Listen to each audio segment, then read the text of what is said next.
Guys, welcome to my YouTube channel. So, nandito tayo ngayon sa customer. So, ang ikakabit pala natin ngayon is lagyan natin ng suction filter yung ating water pump na nakaabang, guys. So, ito yung source ng customer. So, dati na yung installation na yan, yung mga PVC na yan. So, bali bypass yan. Kung gusto nilang gamitin yung nawasa mismo na walang motor, so i-on lang nila yan. Tapos kung gusto nila gamitin yung motor, so i-off nila yung isang bulb. So ayan, paakyat na yan, papunta na yan doon sa kanilang storage. Nasa third floor yung storage tank nila. So yan yung control bulb nya, yan yung pinakamina control nya, paakyat. So ayan, naglagay tayo ng PPR kasi PVC yung nakaabang nila. Lagyan natin ng PPR para mas matibay kasi yung PPR. So ito yung ipapalit natin na suction filter para dito. So maglagay tayo dyan ng suction filter. So dyan natin ikabit sa suction. So ayan, 1 horsepower na petrolyo, tapos 60 liters na barim, made in Italy. So dyan natin ikabit. So meron na kasi ako maraming video na binahagi sa ini-upload ko dati na paano magkabit ng bladder tank, pressure tank, paano mag-install ng water pump. So i-review nyo yung video natin dati para makita nyo kung paano tayo mag-assemble, kasi marami na tayong beses na nakakapag-upload kung paano mag-assemble ng pressure tank na bladder type. So ayan yung existing, meron silang multimedia na filter, na meron din silang digital na multimedia filter. So meron kasi silang brine tank, meron silang brine tank, tapos yung paglalagyan ng asin, yung parang basura. So doon sila maglagay, kaya meron silang multimedia filter na manual at saka souvenir. So ayan. So yan yung multimedia filter na manual, yung maliit. So i-ano lang natin kasi yung installation nila is iba yung installation nila. So sobrang hirap intindihin, kaya direct to the point tayo. Kasi itong apat na to, pwede naman to kahit dalawa lang pero kaso yung existing ng customer is apat. Gusto niya talaga apat na.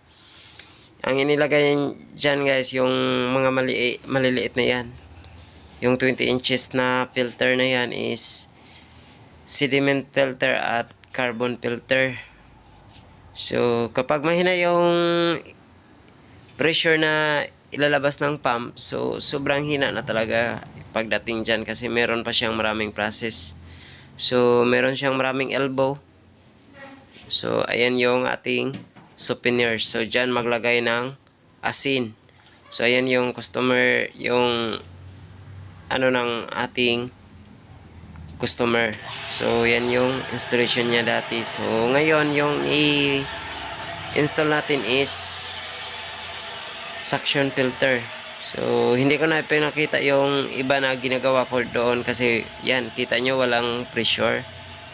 So mahina yung pressure niya kahit ino-on ko na doon sa ating breaker, ino-on ko na yung pump. So wala siyang pressure kasi dito meron kasing installation dito na mali, kaya hindi ko na ipakita sa inyo. Itinatama ko na yan, yung installation na yan. So ngayon dito tayo mag-focus sa installation natin. So ito PPR yung ginagamit natin dito na mga fittings. So ayan, yan yung ating suction filter. So ilalagay pala natin yan galing ng ating suction ng ating pump. So galing ng ating suction pump, para yung tubig na pumapasok dyan, yung hinihigop ng motor is malinis na yung tubig, papunta na doon sa kabilang filter sa output na. papunta na doon sa kanilang mga faucet sa kanilang bahay. So yan yung ating purpose ng ating suction filter, para malinis na yung pumapasok doon sa ating pump, so hindi siya mapasukan ng maraming dumi.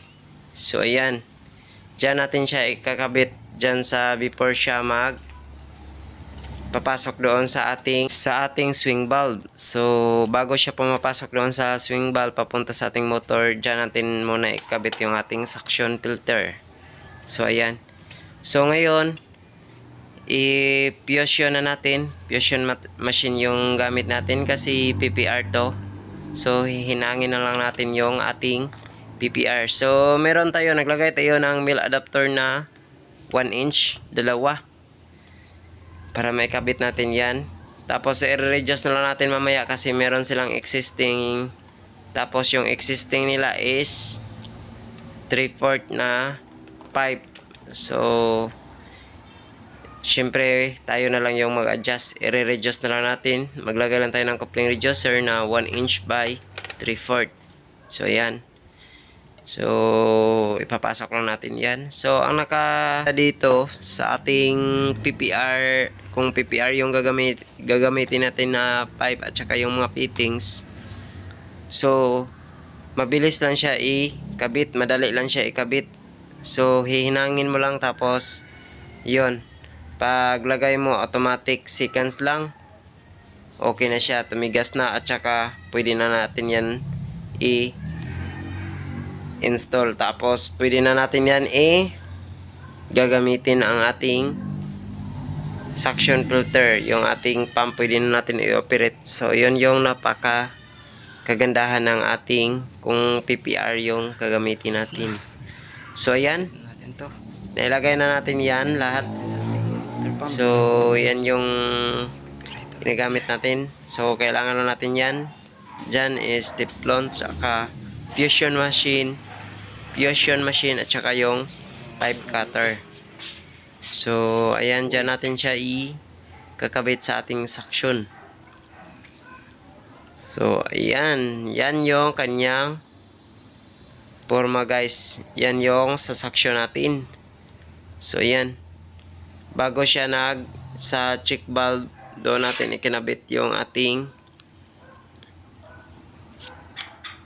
suction filter. So ayan, yan yung ating installation. Yan yung gamit ng ating suction filter. So yan yung multimedia na maliit, tsaka papasok doon sa ating mga sediment filter, papunta na doon sa ating spinner. So ayan, ngayon itatry na natin doon sa loob. Yan yung bahay ng customer, so itatry na natin. So malakas na yung pressure ng kanyang lababo. Yung ghost neck natin is malakas na yung tubig na lumalabas. Sa itaas naman tayo. So ayan, malakas na siya at malinis yung tubig. So dito tayo, kasi dito naglagay sila ng digital na reverse osmosis, para dito na lang sila uminom, hindi na sila magpalit ng RO mineral water sa labas sa mga refilling station. So nagkabit siya ng reverse osmosis para pwede na niya inom yung tubig. So meron silang RO. So aakyat tayo dito sa taas. Ayan, so yan lang. Thank you so much and God bless. Thank you for watching.